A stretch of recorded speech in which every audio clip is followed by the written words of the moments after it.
선지서로 읽는 요한계시록 9강입니다.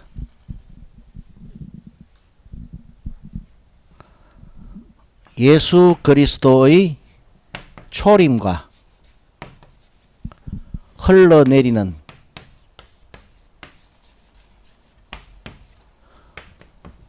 포도주라는 제목으로 말씀의 은혜를 나누도록 하겠습니다.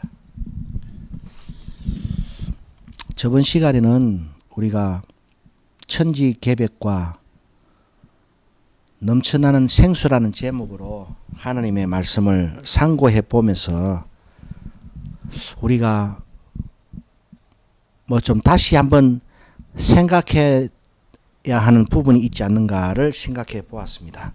그 연장선상에서 예수 그리스도의 초림과 흘러내리는 단 포도주라는 제목으로 말씀의 은혜를 나누고자 합니다. 저번 시간에 우리가 살펴본 바에 의하면은 스가랴서 14장 1절로 11절의 말씀에서 천지개벽이 있었습니다. 천지개벽이 있는 바로 그날은 여호와의 날이었고, 그날의 열국과 예루살렘이 정말로 피 튀기는 전쟁을 하는데, 그 전쟁의 결과로 이스라엘이 속된 말로 박살이 나버렸습니다. 가옥은 모조리 약탈이 되었고, 그리고 성읍은 함락되고, 백성들은 전멸하고, 그리고 모든 것이 파괴되었습니다. 그리고 남아있는 모든 백성들은 적국으로 사로잡혀 갈 것이라고 스가랴 선지자는 예언을 했습니다. 그럼에도 하나님께서는 하나님의 영원한 구원의 경륜을 거두지 않으시고, 그 예루살렘 가운데 남은 자는 철저하게 보호할 것이라는 약속을 스가랴서 선지서 14장 2절 말씀에서 확약하고 있었는데요. 이 선지서를 읽어보면은 이 남은 자를 절대로 보호한다라는 그 말씀이 굉장히 많이 있습니다. 선지자들은 하나같이 예루살렘의 파괴와, 예루살렘은 그러면 그 파괴된 그 자리에서 어떻게 다시 한번 일으킴을 받을 것인가, 어떻게 다시 한번 세움을 받을 것인가, 회복을 할 것인가를 또 어떻게 모두가 하나같이 표현을 했는가 하면은 하나님께서 남은 자를 구원하신다라고 말씀을 하셨던 겁니다. 그렇기 때문에 문자주의에 함몰되었던 이스라엘 백성들은 적국에 포로되어 가지 않고 예루살렘에 거주하고만 있어도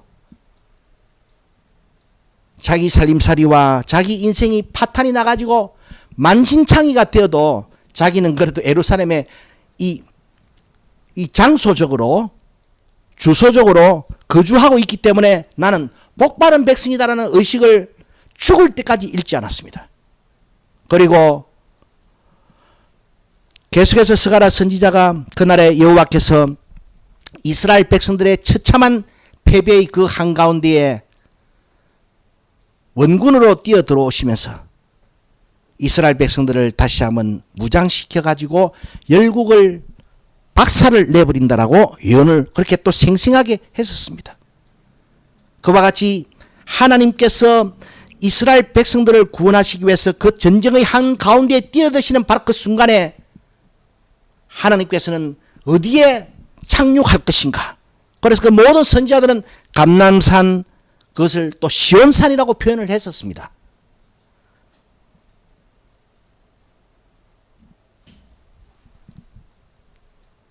그런데 그때 주님께서 발이 닿으시는 그 감람산은 반으로 쫙 쪼개져 가지고 남과 북으로 날아가 버린다 했습니다.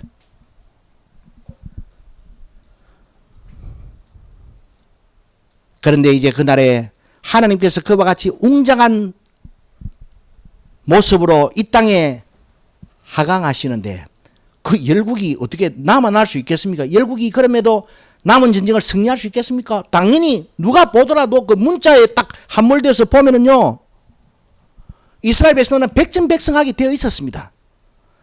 그 예언의 그 틀 속에 갇혀 있던 그 문자주의에 함몰되었던 그 모든 이스라엘 백성들은 진짜 그래서 그들이 전쟁의 메시아를 기다렸던 것인데, 그들이 그토록 전쟁의 메시아를 기다렸던 그 이유는 합당합니다. 사실은.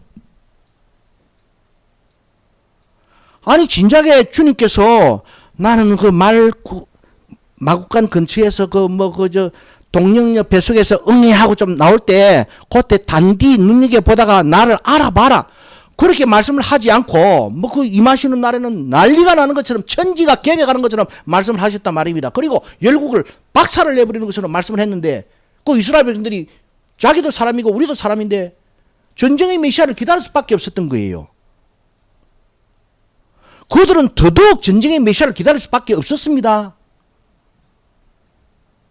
그 연장선상에서 오늘날 모든 사람들도 계시록을 풀이하면서 그 천지 계획과 그것을 전부 다 뭐로 접목시킵니까? 3차 세계대전, 아마겟돈 종말 전쟁으로 전부 다 매치시키잖아요.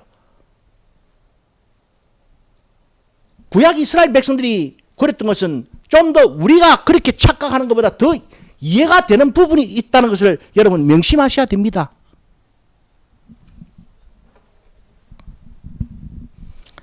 그런데 그와 같이 천지 계획이 있고 하나님께서 이 땅에 오시는 날 생수가 팍 예루살렘에서 솟아나가 동해와 서해로 막 쭉쭉쭉쭉 흘러간다. 그래, 그 예언을 누가복음 24장 44절로 49절의 말씀에서 예루살렘에서 구원을 주는 회개의 복음이 전파되는 것에서 성취가 되었다라고 딱 문을 막았던 겁니다. 그럼 거기서 생각이 이제 더 밖으로 나가면 안 되는 거예요. 아, 선지자가 그렇게 예언했던 말씀은 전쟁의 메시아를 예언했던 것이 아니고 하나님께서 십자가에 죽으시고 사흘 만에 부활하셔서 로마 군대보다도 열국의 모든 떼거지 군대 연합군보다도 막강한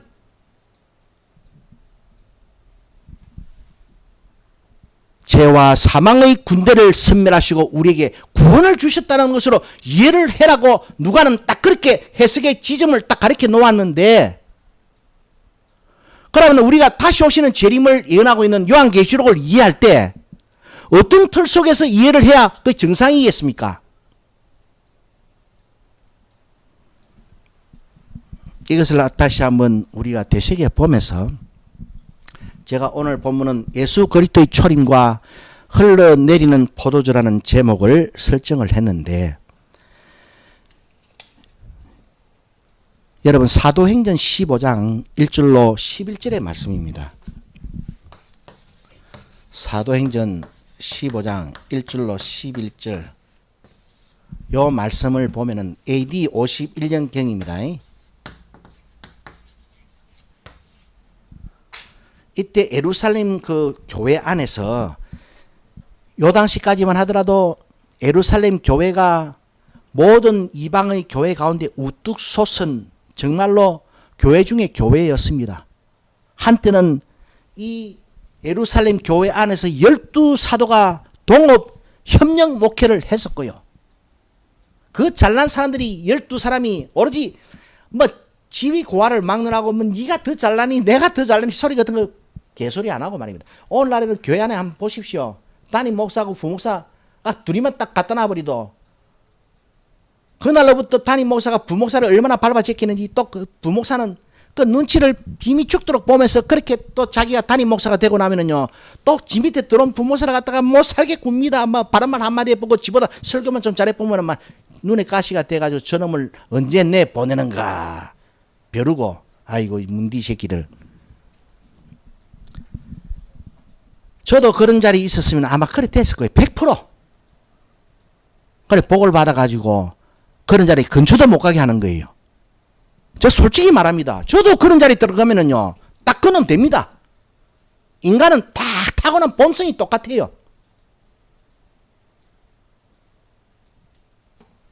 그래 세상적으로 보면은 그 사람들 입장에서 보면은 어이구 저거는 평생을 저거 해도 저렇게 떨거지 목회를 한다고 욕을 들어묻겠지만은 사실은 제가 이 현실을 감사함으로 받아들이면은요, 내 같은 인간은 그런 자리에 있지 않게 했기 때문에 그런 놈이 범하는 그 죽을 죄를 범하지 않게 살게 한 거예요. 그러니까 제 목회 현실을 얼마나 감사해야 되겠습니까? 그런데 또 인간이 또 모자라 가지고요. 감사가 그렇게 안 나옵니다. 마지막 결론 부분에 내가 한 가지 말씀드릴게요.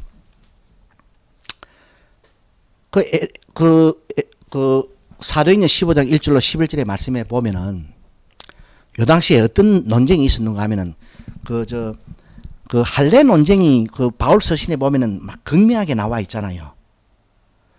그 예루살렘 교회 안에도 그 정말 어부들만 정말 세리들만 이렇게 구원받아가 교인이 되었던 것이 아니고 바리새파 중에서도 많은 사람들이 회심을 해가지고 복음 들어보니까 진짜 맞네. 머리가 딱 깨져가지고 이 예루살렘 교회에 참 투철한 회원이 된 사람이 많이 있었어요. 그런데 이 사람들은 조상 대대로 지켜왔던 율법이 1500년의 역사를 가지고 있지 않습니까? 우리 이시조선의 그 재래 문화 그 500년도 청산이 안 돼 가지고 얼마나 오랫동안 이 과도기가 있습니까? 예? 이제 정말로 핵가족화가 돼 가지고 뭐 제사 드릴 사람도 없고 뭐 그래 돼서 그렇지. 1500년에 그것도 조상 정도가 아니고 정말로 자기들을 구원하신 그 천하의 주제이신 대빵 하나님을 섬기는 그 하나님께서 주신 법을 전통으로 지켜왔던 이스라엘 백성들, 그 특히 바리새파들 가운데서는 예수를 믿고 구원을 받았다고 하더라도 아직까지 자기가 그 어릴 때부터 들어왔던 그 율법의 지식에 자유롭지가 못한 거예요. 그 왜 자유로울 수가 없었는가 하면은 하나님께서 율법을 명하실 때 요거는 예수 그리스도가 딱 성육신 하실 때까지만 지키는 법이다 라는 단서 조항을 전부 다 하나도 안 달아놓고 영원한 법이다라고 전부 다 딱 첨가해 놨습니다. 여러분 다시 한번 율법서를 읽어보세요. 요거는 한 1000년만 지키라고 말해놨던가요? 1500년만 지키라고 말해놨던가요? 영원히 너희가 대대로 지킬 규례야 라고 해놨던 겁니다. 그래 나왔으니까 끝까지 믿는 건데 그 뭐 죄가 크게 있습니까? 그래도 그 죄가 돼요. 이 교회 안에 들어와가지고 누구도 할례 받으라 그러는 거예요. 이방인들이 구원을 받았다고 하면 하나님의 백성 되는 것도 못마땅합니다. 자기들 생각에는. 바리새파들 관점에서는 그 사람들은요 얼마나 그 부정과 정한 것을 가렸는가 하면은요 지나가다가 아이고 더러운 거 봤다. 특히 이방인을 봤다. 눈이 더러워서 내가 집에 가 눈부터 씻었던 사람입니다. 우리 요즘 뭐 코로나가 유행할 때라도 집에 들어가자마자 손 요란하게 씻는 사람 봤습니까? 그러나 이 사람들은요 지나가다가 이방인이 걸어가는 거 봤다고 하더라도 지 눈 들어오다가 영혼에 때가 묻었다고요. 들어가면 세수대에 물 받아놓고 우물에 물 길어가지고 세수대에 물 받아놓고요. 얼마나 손을 빠드럭빠드럭 문대는지 모릅니다. 예? 고를 살아왔던 사람들 입장에서 이방인들이 막 자기도 우리도 구원받은 하나님 백성이라고 할렐루야 하고 다니는 것도 눈꼴 사나운데 화장실에 가서 가만히 볼일로 보다 보니까 저놈은 하나님께서 영원한 규례라고 아브라함의 자손이면은 나의 백성이면은 영원히 지켜야 될 규례라고 딱 명문화되어 있는 할례를 저놈은 안 받은 거예요. 이야 진짜 불공평하네. 그래가지고 내 웅성웅성 모여가지고 저 할례 받아야 되는 건 아닙니까? 할례 받아야 된다. 봐라 성경에 성경 딱 까리비 가지고 비주는데 보니까 영원히 지킬 규례로 되어 있는 거예요. 문자적으로. 그래 논쟁이 막 일어나니까 얼마나 소동스러웠던지 12사도가 지방으로 전도가 있다가 다 모였습니다. 심지어는 저 이방만 전도하고 돌아다니던 바울과 했던 겁니다. 그때 그 최초의 종교회의인데 이후에 로마 교회 교황에 의해서 이 세계 종교 대회가 개판 5분 전 돼버린 거예요. 예? 그 최초의 세계 종교 회의인 예루살렘 회의에서도 안건이 무엇이었는가 하면은 구원받은 이방인이 합당한 것이냐. 그 다음에 구원받은 이방인이 교회 출석해서 예수 그리스도를 믿고 구원을 받았다고 하면 할례를 받아야 되느냐 말아야 되느냐 이 논쟁을 종식시키기 위해서 그 기라성 같은 그 모든 지방에 흩어져 있던 사도들이 다 모였던 겁니다. 바울과 바나바까지. 그만큼 그 당시에 굉장한 문제였어요. 그래 이거를 또 본따 가지고 로마 교회 그 감독이 그놈이 그뭐 뻗떡하면은 뭐 쓸데없는 그 마리아가 성모라고 이름 하나 붙이기 위해서도 모든 세계 감독들을 다 불러 모았다 아닙니까 막. 그래 하여튼 최초의 예루살렘 종교회의에서 이제 그 안건을 처리하기 위해서 딱 하는데 그날 그 회의의 의장이 예수님의 동생 야고보였습니다. 야고보. 그래서 딱 그 회의의 결론을 내리기 전에 이제 그 바울과 바나바를 불러 세우고 또 사도들에게도 발언권을 줘가지고 그 이방인이 구원을 받는 것이 합당하냐? 합당하다. 사도 베드로는 심지어는 나로 이방인들이 복음을 전하게 하기 위해서 나를 사도로 택하시고 나를 부르셨다. 그랬던 거예요. 거기서는 뭐 또 그도 인간이라 바울을 조금 의식하는 바가 있을 수 있었겠지. 뭐 그럴 수도 안 있겠습니까? 그죠? 여하튼 그래 되는데 막 그래가지고 이제는 결론이 쫙 한 군데로 흘러갑니다.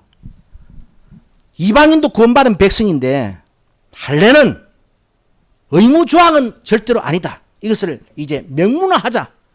라고 결론이 딱 응집되어 가는 순간에 대중들을 설득하고 또 이 결론을 도출함에 있어서 반론을 잠재우기 위해서 야고보 의장이 딱 인용한 성경 구절이 그 유명한 아모스 9장 11절로 12절 말씀을 인용합니다.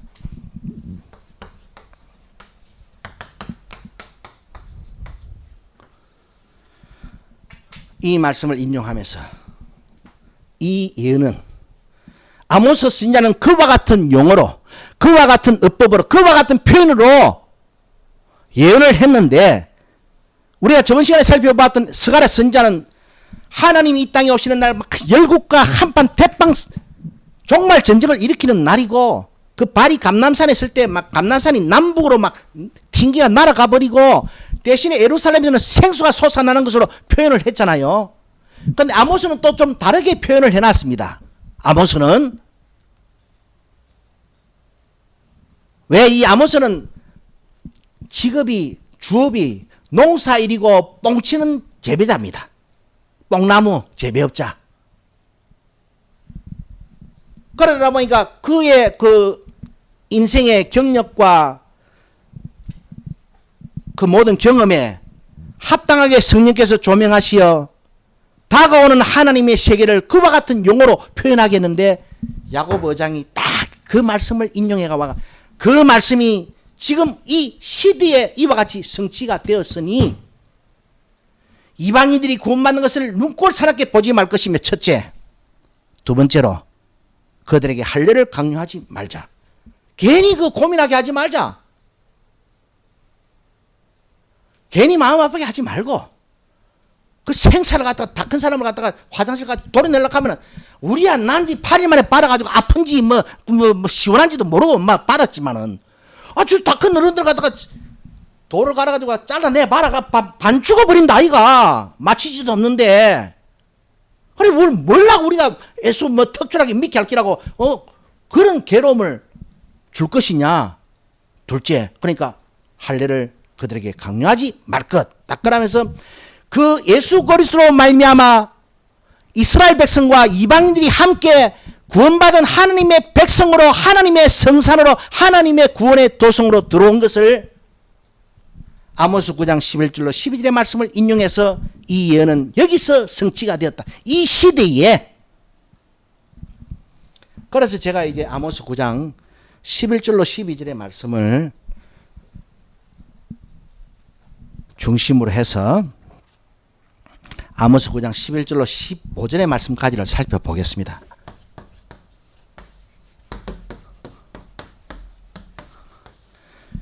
여기 보면은요, 이 짧은 구절 속에 모든 선지자들의 예언이 구사하던 그 용법과 언어들이 계속해서 반복됩니다. 돌아오게 한다. 영원히 거하게 한다. 본처에 심기운다. 본국으로 돌아온다. 다시는 뽑히지 않는다. 등등의 말이 여기서 언급되고 있는데 이거는 아모스 선지자만 한 얘기가 아니고 모든 선지서를 다시 한번 읽어보세요. 전부 다가 본국으로 돌아오게 한다. 고토로 돌아오게 한다. 다시 그들을 회복한다. 무너진 장막을 세운다. 일으켜 세운다. 회복한다. 수축한다. 다시 재건축한다. 등등의 모든 용어가 이 딱 구절 속에 다 들어가 있는 겁니다. 그래서 이 예언의 말씀이 어떻게 시작이 되는가 하면 아모스 9장 11절로 15절의 말씀을 살펴볼 것 같으면 먼저 11절 말씀인데요. 11절 말씀에서 아모스 선지자에게 지금은 이스라엘과 남유다가 패망일보 직전으로 나아가고 고르고 장차는 완전히 박살이 나버릴 것인데 그러나 그들에게 희망의 메시지를 전했다고. 그래가 아모스를 성령으로 감동시켜가지고 아모스가 기록을 합니다. 이거는 용파리가 꿈이 있는 자는 망하지 않는다라고 그 어려운 시절의 사람들을 위로했던 거하고는 차원이 다른 거요. 예?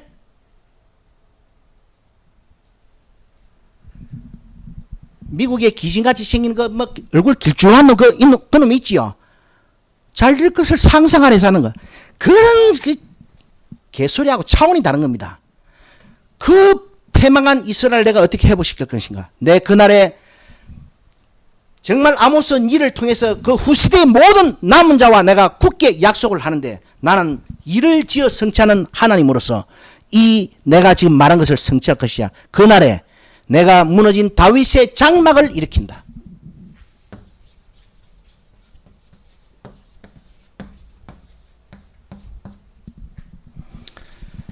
무너진 다윗의 장막을 일으키고 그 퇴락한 것을 일으켜서 예적과 같이 다시 복원한다. 세운다. 딱 이랍니다. 요한계시록 풀고 뭐 선지에 풀이하는 모든 이 떨거지들이요. 전부 다 문자주의 함몰돼 가지고 뭐 예루살렘에서 다시 보좌를 자정하시고 치리한다 그러니까 진짜 저 예루살렘 자리에 예수님께서 그 적그리스도를 몰아내고 그자 진짜 그 뭐 청와대나 백악관입니까? 백록담입니까? 백악관을 뭐 세우는 거라 다 알아요. 이스라엘 백성들도 그렇게 생각을 했습니다. 그들은 그렇게 생각할 수밖에 없었어요. 우리보다 한참 미개하다 아닙니까? 우리는 그 더 배웠잖아요. 그런데 오늘 목사들이 얼마나 잘못 가르쳐 놨으면 그 1500년의 그 무식한 유대인들보다도 더 마카파식으로 전부 다 장소적인 문자적인 의미로 이해를 다 해요.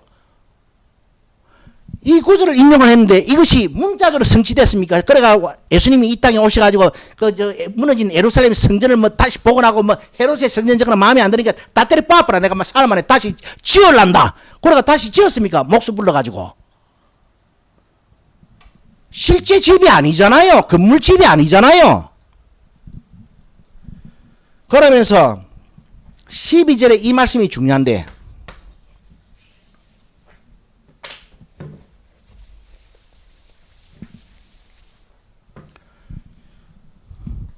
에돔의 남은 자와 내 이름으로 일컫는 만국을 기업으로 얻게 할 것이야.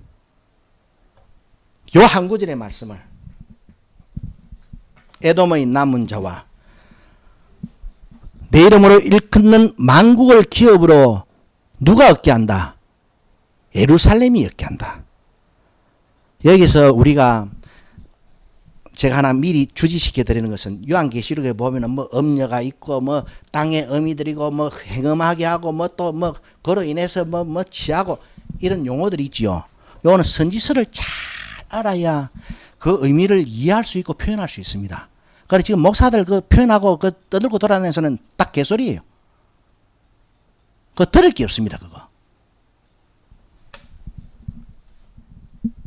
자, 만국을 기업으로 얻게 한다. 이거를 갖다가 이방인 구원을 받는 것으로 성취된 것으로 이 말씀이 그와 같이 그 시대에 이방인이 교회로 들어오는 것으로 성취된 것으로 딱 적용을 시켜붙은 겁니다. 구약의 예언서를 사도들이 그와 같이 해석을 해서 적용을 시키가 딱 문을 막아버렸으면 요한계시록 해석할 때도 어떤 식으로 해석을 해야 될 것 같아요? 예? 문자적으로 해석해야 되겠습니까? 실제 지명으로, 아마겟돈은 실제 지명으로, 예루살렘을 실제 지명으로, 거룩한 성 새 예루살렘을 실제 장소로 해석해야 되겠습니까? 아니지요.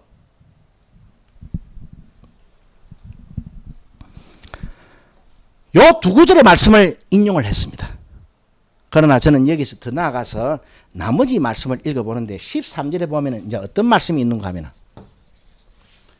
자, 다윗의 무너진 장막을 일으키고 세우고 그 퇴락한 곳을 다시 일으켜 복원시키고 다시 재건축하고 리모델링 한다. 그날에 에돔의 남은 자와 만국을 기업으로 예루살렘이 얻게 할 것이야 라는 이 정말로 모호한 언어 표현이 언제 성취될 것인가 기다릴 필요도 없이 지금 이 시대에 성취된 것이야 라고 해석의 문을 콱 막아버렸습니다. 저는 여기서 더 나가서 이제 13절의 말씀을 읽어보는데, 그날에 밭가는 자와 곡식 베는 자의 뒤를 쭉 따라가고 포도를 밟는 자가 씨 뿌리는 자의 뒤를 줄줄줄줄 따라가면서, 그러니까 농사가 얼마나 잘 되겠습니까? 마구제비로 심고 마구제비로 자라고 마구제비로 수확하는 거예요. 산들은 담포도주를 흘려내리고 그 흘러내리는 담포도주가 얼마나 농도가 진하고 진했으면은 여러분 작은 산들이 녹는다 그랬습니다. 작은 산들이. 이 시대에 야고보 의장은 요 두 구절을 가져와가 그 시대를 설명을 하고 해석을 했는데, 적용을 시켰는데, 그럼 동시에 더 적용을 시켜보면은 이날에 담포도주가 흘러나오는 건 맞습니까? 안 맞습니까? 그 실제 산에서 담포도주가 흘러나오는 겁니까? 아니잖아요. 그것도 그런 문자적인 그런 조잡한 의미로 이해를 하면 안 된다 이 말입니다. 그래 하여튼 담포도주가 얼마나 그 농도가 진했든지 작은 산들이 옆에 있다가 막 다 녹아버리는 거예요.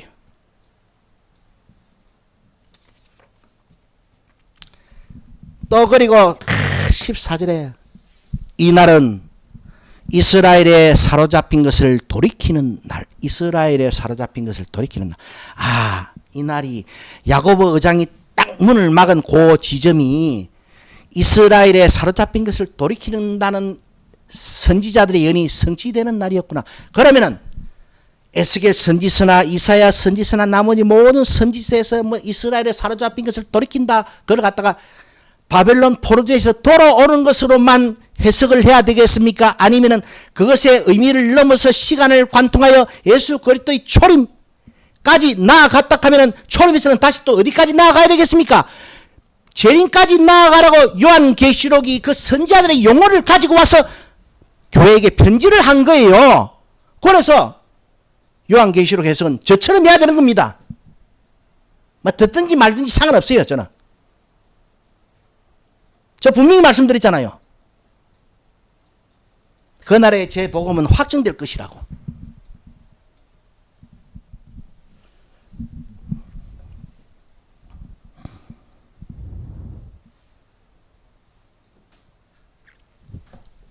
이스라엘에 사로잡힌 것을 돌이키고, 첫째, 둘째, 황무한 성읍을 건축하고, 이 구원의 날이 선지자들에게 예언했던 이스라엘의 황무한 성읍, 무너진 성읍을 건축하는 날이야. 그럼 선지자들이 말했던 황무한 성읍이 건축되는 날은 어떻게 성취됐습니까? 언제 성취됐습니까? 예수 그리스도의 초림으로 성취된 거예요. 그래, 거룩한 성 새 예루살렘의 완성은 예수 그리스도의 재림으로 완벽하게 완성되는 거죠.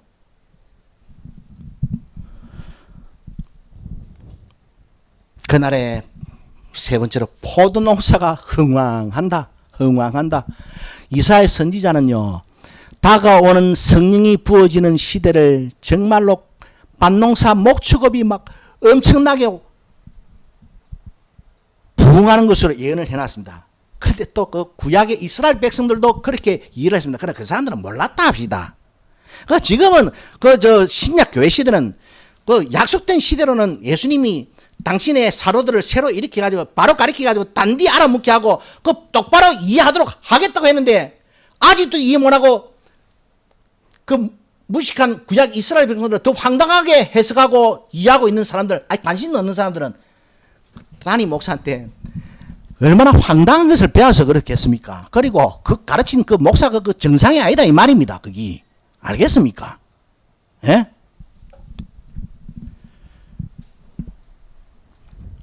15절에 보면은 또 이런 용어 나옵니다. 내가 이스라엘 백성을 본토에 심으니리. 15절. 그래서 구약의 선지자들이 이스라엘 백성을 본토에 심는다. 그 말은 포로지 바빌론에서 예루살렘으로 기한으로만 성취된 것으로 끝이 나는 것이 아니고 그 사건을 넘어서 시간은 초림을 바라보게 했던 것이고 초림을 전망하게 했던 것이고 초림으로 해석이 된 것이고 그리고 그 예언은 계속해서 재림까지를 관통해서 예언하고 있는 건 맞습니까? 안 맞습니까? 재림으로 성취되는 거예요. 완벽하게 성취되는 겁니다. 이 간단한 원리를 교회 30년 다녔다는 교인들이나 몇십 년 만에 직분자를 했던 장로나 권사나 아는 사람이 있습니까? 바꿔 말하면 지구를 가리키고 신앙교회 시킨 그 목사는 되게 못난 놈이라 이 소리입니다. 예? 그러면서 확정합니다. 다시는 뽑히지 않는다. 다시는 뽑히지 않는다. 오늘은 여기까지만 하겠습니다. 다시 한번 그 선지자들의 언어를 하나님의 마음에서 하나님의 가치관에서 하나님의 입장에서 이해를 시켜야 되고 그러나 이제는 이해시킬 방법도 없고 정말로 주님께서 재림하셔야만 이제 그날의 답이 될 것입니다.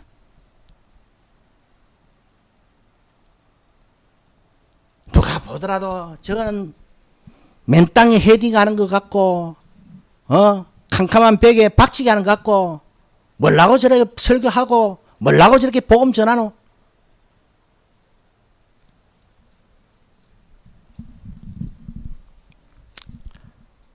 말씀을 맺겠습니다. 저도 얼마나 고생하면서 사는지는 모르겠습니다. 그러나 평안하지만은 않아요. 평안하지만은 않고 더하여 좀 더 고통스러운 삶을 사는 것이 아닌가라는 생각이 들 때도 있습니다.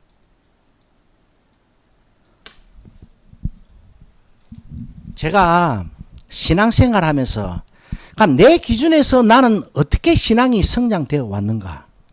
저는 여러분보다 하루에만도 수백 번을 생각을 합니다. 저도 먹고 살아야 되고 저도 해결해야 될 것 많고 걱정해야 될 것 많고 계획해야 될 것 많아요. 그래도 여러분과 제가 차이가 있다 하면 저는 그런 생각을 여러분보다 한 수백 배는 하고 살아갑니다. 저는 신앙이 20년 동안 교인도 없고 건물도 하나도 없고 수중에 생활비도 하나도 없고 이렇게 살아오는데 저는 그럼에도 신앙이 성숙되어 가는 과정 속에 있다가 보니까 아직까지도 내일의 안정을 생각을 합니다. 이것도 좀 지나고 나면은 그 다음은 조금 괜찮아질 거라는 생각이 본능적으로 고민과 더불어서 고민을 바짝 뒤쫓아 따라오더라고요.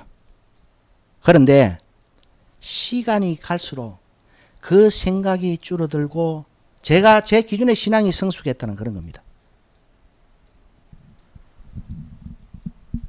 예수 그리스도의 예수 그리스도의 재림이 국민 가운데 간절해집니다. 그런데 또 어떻게 생각해 보니까 예수 그리스도의 재림이 어느 누구보다도 가장 간절해지는 시점에 가까워지면서 더욱더 인생이 너무나 좀 내 기준에서 힘든 것 같아요. 제가 지난 1년간은 막 숨을 못 쉴 정도로 막 이 심장이 압박이 올 정도로 막 고통스러운 시간이 굉장히 많았었습니다. 말 못할 고민이.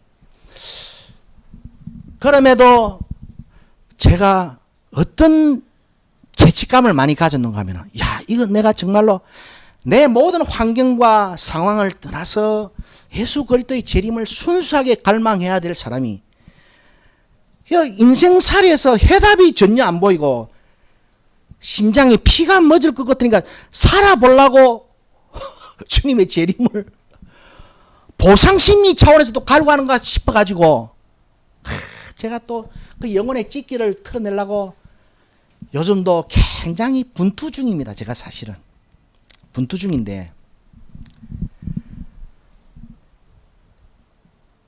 제가 여러분한테는 오래전에 내가 말씀을 드린 것이 있지요. 주님이 이 땅에 재림하시면은요,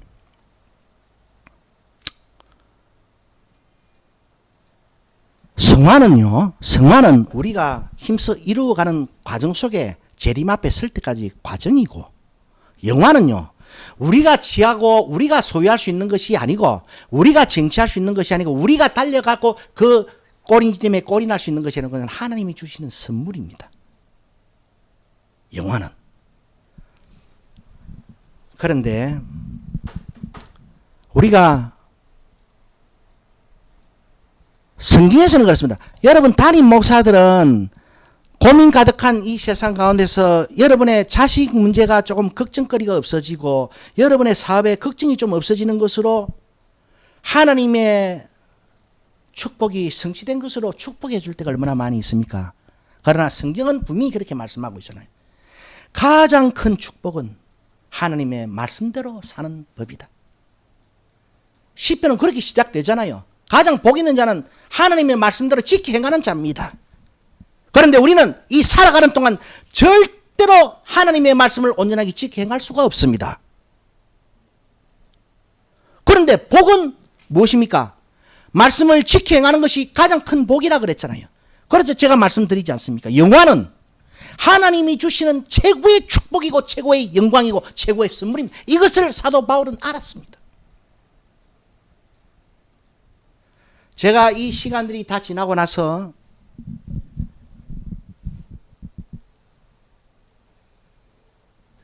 저번에 말씀드린 대로 또 다음에는 영원한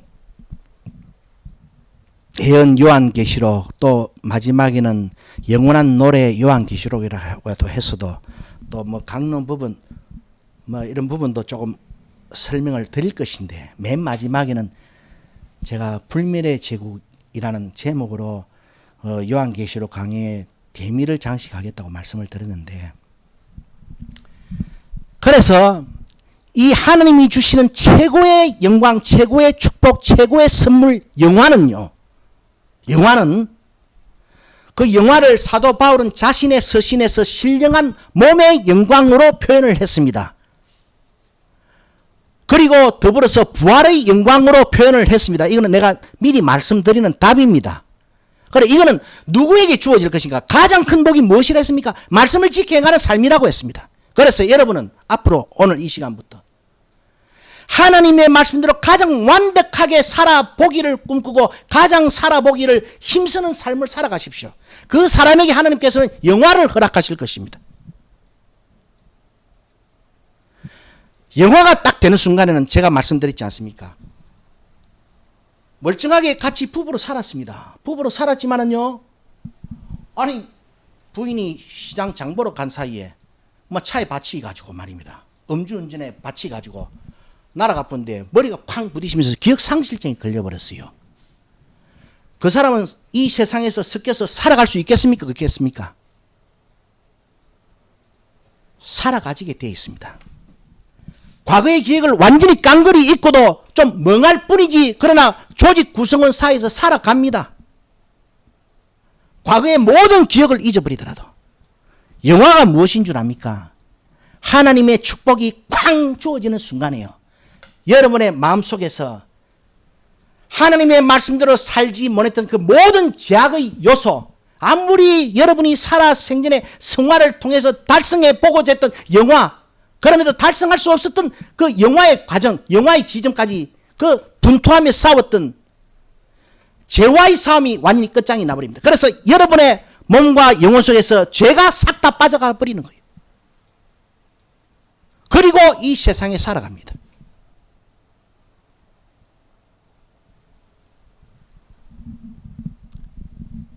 그 시대가 다가오다 보니까 사람들이 과거로 돌아가는 것도 감각 속에서 익숙해져 가고 미래가 현재로 걸어 들어오는 것도 익숙해져 가고 있어요.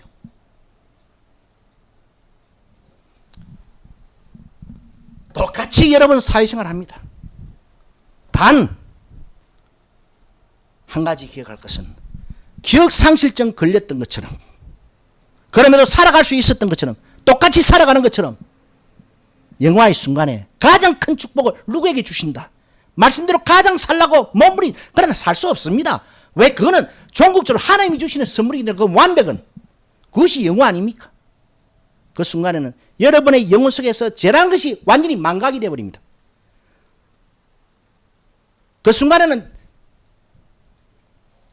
정말로 여러분이 열망했던 것처럼 정말로 죄와 상관없는 삶을, 영광의 삶을 살아갈 수 있습니다. 그러나 우리가 요한계시록에서 곡과 마곡의 전쟁이 예언되고 있는데,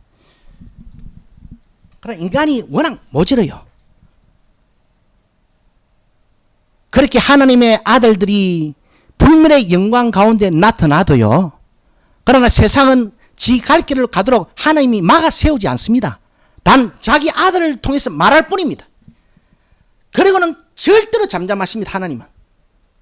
그러나 인간의 이 세계 질서가 마지막 하나님의 영린을 건드리게 돼 있어요. 그때 그것이 곡과 마곡의 전쟁으로 표현되고 있는 것이고, 그때는 이제 세상이 그냥 작살이 나는 겁니다. 그러나 이제 더 이상 개가천선의 여지가 없는 거예요. 하나님의 아들을 통해서도 개조가 안 되는 게 그 뭐 있어가 더 뭐 하겠습니까? 그렇기 때문에 그것이 곡과 마곡의 전쟁으로 형상화되어 있는 겁니다. 그거 실제 전쟁 아닙니다, 그거. 곡과 마곡의 전쟁에 대해서 천년왕국 후에 곡과 마곡의 전쟁, 뭐 미용 뭐 이래서 하니까, 단 그 천년왕국 시대에는요, 그 찌진 같은 목사들은 두 번 다시 이제 낯장 못 내밉니다. 예? 낯장 못 내밀고 다시는 하나님의 도성 안에, 하나님의 강단 안에 들어와 가지고 그런 개소리 못 찢어요. 찢을 수가 없습니다. 그건 못 찢어요. 그것이, 그래서 그 천년왕국까지 가는 그 흐름을 이래 우리가 잘 보면은, 마귀는 맨 마지막에 멸망받고요, 그 앞에 짐승과 거짓 선자가 먼저 지옥에 딱 가가 마귀 올 때가 기다리고 있잖아요. 그리고 스가랴 선자가 여러분 다음에 읽어보면은 하나님께서 어느 시대를 지금 꿈꾸고 계시는가? 예루살렘에서 사기를 완전히 도말하는 날. 그것이 미혹과 관련됐기 때문에 천년왕국이 시작되면서 바로 막 철창살을 가져가지고 미혹을 딱 잡아버린다 아닙니까? 그래서 이제 다시는 예루살렘 성읍 안에 거짓 선자들이 명함 내밀고 돌아다닐 수가 없는 세상이 됩니다. 그것이 정화의 한 표징이에요.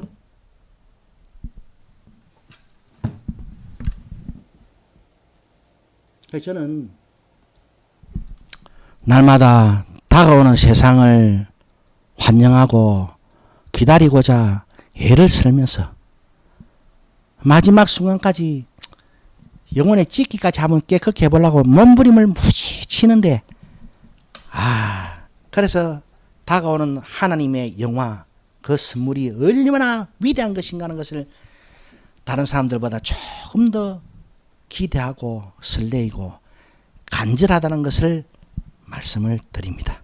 다음 시간에는 또 계속해서 이 포도주와 흘러넘치는 생수가 예수 그리스도의 이 땅에 임하심과 어떻게 어우러져 가지고 요한계시록은 우리들에게 어떤 시대를 바라보게 하시고 무엇을 소망하게 하시고 무엇을 정의하고 계시는가를 다시 한번 살펴보는 시간을 가지도록 하겠습니다. 기도 올리겠습니다.